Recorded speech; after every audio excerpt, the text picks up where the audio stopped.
ନାଇଁ ଦେଖନ୍ତୁ ଆମର ମାननीय मुख्यमंत्री मोहन चरण माझी महोदय वेस्टबेंगल ममता दीदी सहित कथा होती निश्चित भाव में समाधान हो कारण समस्त राज्य राज्य राज्य सहित सुसंपर्क एवं विभिन्न समस्या दिगरे एक कथा भी होता है। ये भारत वर्षर कथा अच्छी राष्ट्र कथा अच्छी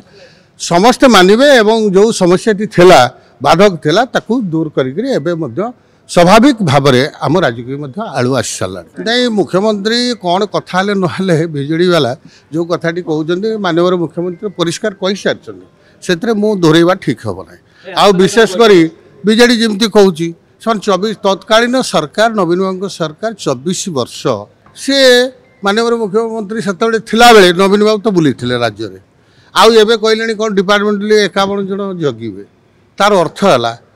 24 वर्ष बुलिबा भितर साधारण लोक ग्रहण कले नहीं एवं विभाग पाइथिले यांकर अयोग्यता कारण हो पारे बा कौन हो पारे 5T है एवं 5T आधार कार्य है आ सेते बेले तो विभाग पाइथिले मंत्री माने जगी पाले एबे कौन सिक्यूरिटी गार्ड होगी भारतीय जनता पार्टी सरकार समय जगिबे एटा ही होची क्वेश्चन बाजी।